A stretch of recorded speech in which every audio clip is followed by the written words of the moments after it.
সুদের টাকা দিয়া ঘর বানাইলাম, এই ঘরের ভিতরে 4টা 5টা রুম, এক রুমের ভিতরে আমি থাকলাম, আর বাকি 4 রুমের মধ্যে আমার সন্তান থাকলো, মা থাকলো, বাবা থাকলো, ভাই থাকলো, বোন থাকলো। আল্লাহ পাক রব্বুল আলামিন এই 5টা রুমের হিসাব আপনার কাছ থেকে একা নিব। যারা ছিল এরা ফাও ফাও ছিল, এদের কোনো হিসাব নাই, হিসাব দিবে তুমি একা। এজন্যই তো এক বড় ভাইকে ছোট ভাই বলতেছি, ভাইয়া সাবধান, ভাইয়া তুমি সুদের ব্যবসা করিও না, সুদে টাকা আইনো না, সুদখোরের কাছে তুমি যাইও না। অল্প হলেও তুমি এর উপরে সবর করো, আল্লাহ বরকত দিয়ে দিবে। বড় ভাই কই চুপ থাক, তুই মাদ্রাসায় গেছো মাত্র, এখনই পণ্ডিতি কইরো না, এখনো কিন্তু বড় হুজুর হও নাই, চুপ কর, তুই বেশি কথা বলবি না। ছোট ভাই বলতেছে, ভাইয়া ও ভাইয়া তোমার হিসাব কিন্তু কেউ দিবে না, কেউ দিবে না, হিসাব শুধু তুমি একা একাই দেওয়া লাগবে। বড় ভাই কয় কস কি তুই, আমি কষ্ট করে করে আইনা সবাই রে খাওয়াইলাম, আমার বিপদের সময় কেউ বেশি কেউ দাঁড়াবে না। কয় না, ভাবিও তোমার বিপদের সময় দাঁড়াবে না, ভাতিজাও তোমার বিপদের সময় দাঁড়াবে না, আব্বাও তোমার বিপদের সময় দাঁড়াবে না, আম্মাও দাঁড়াবে না, আমি তো দাঁড়াইমু না। ওই বড় ভাই কয় কস কি তুই, মাসের মাস তোর বেতন দিই আমি, হয় যত বেতনই দেও, বিপদে যখন পড়বা আমি নাই।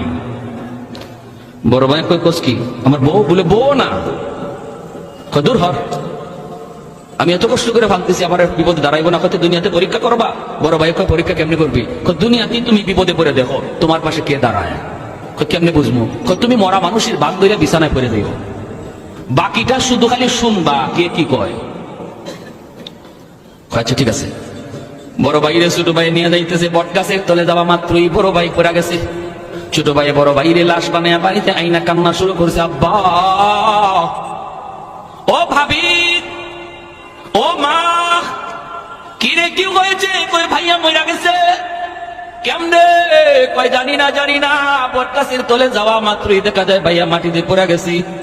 ও আব্বা গো আব্বা গো, ছোট ভাই কাঁদতেছে, বড় ভাই মইরা গেছে। ভাবি আইসা স্বামীর শ্রেষ্ঠ স্বামীর লাশের পাশে আইসা ভাবি কাঁদতেছে, এইভাবে তার বাতি যাওয়ায় কাঁদতেছে, সবাই তো কান্দে, বাবাও কান্দে, মায়াও কান্দে। ওই অবস্থায় এসে বলতেছে, আব্বা একটু সময় আমাকে দিবানি। কেন, কই আমি একটু হুজুরের কাছে যাব, মুফতি সাহেবের কাছে, জিন হুজুরের কাছে যাব, যাইয়া হুজুরের কাছে একটু পানি ভরা নিয়ে আসবো। আমার মনে হয় ভাইয়ার দম আটকে আসি, এটা মনে হয় কোন জিন্নাতের কারসাজি, কারণ বট গাছের তলে ঘটনাটা ঘটছে। আমি একটু পানি ভরা নিয়ে আসি, একটা ফুল নিয়ে আসি। বাবা কইতো, বাবা তাড়াতাড়ি যা।